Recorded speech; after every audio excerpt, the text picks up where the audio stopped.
আসসালামু আলাইকুম। ন্যারেশনের 4 নম্বর ক্লাস। আজকে দেখতেছি রিপোর্টিং ভার্ব এবং রিপোর্টিং স্পিচ। এই যে মাঝখানে কমা আছে, এই কমার জায়গায় দুটোকে সংযোগ স্থাপনকারী কি কি ওয়ার্ড বসে অথবা কি কি কানেক্টর বসে। আমরা কানেক্টর বলতে পারতাম, কিন্তু এইগুলো তো কানেক্টর না, ইম্পারেটিভ এগুলো কানেক্টর না, তাই আমরা বললাম কানেক্টরস বা ওয়ার্ড বলতে বসে। হ্যাঁ, অ্যাসার্টিভ সেন্টেন্সে কি বসে? দ্যাট। যেমন হি সেড দ্যাট, অ্যাসার্টিভ এটা বসে। হ্যাঁ, যে করিম ইজ মাই ব্রাদার, করিম। তারপরে বললাম অপারেটিভ সেন্টেন্সেও দ্যাট বসে, ঠিক আছে। এক্সক্লেমেটরিতেও দ্যাট বসে।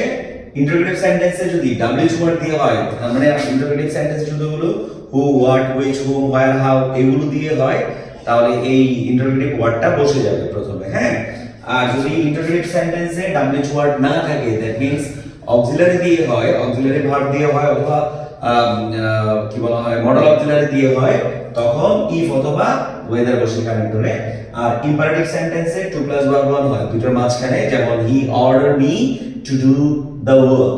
তার মানে ইম্পারেটিভ সেন্টেন্সে টু প্লাস ভার্ব ওয়ান, আর নেগেটিভ থাকলে নট এর পরে to plus verb one, never থাকলে never plus to plus verb one. এবং আমরা জানি প্রপোজড এবং সাজেস্ট থাকলে সাধারণত কি বসে?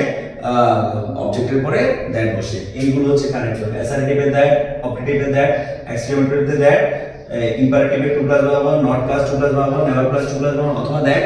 আর ইন্টারোগেটিভ সেন্টেন্স ডাব্লিউএইচ ওয়ার্ড থাকলে ডাব্লিউএইচ ওয়ার্ড বসবে, এবং ডাব্লিউএইচ ওয়ার্ড না থাকলে ইফ অথবা ওয়েদার বসবে। ধন্যবাদ।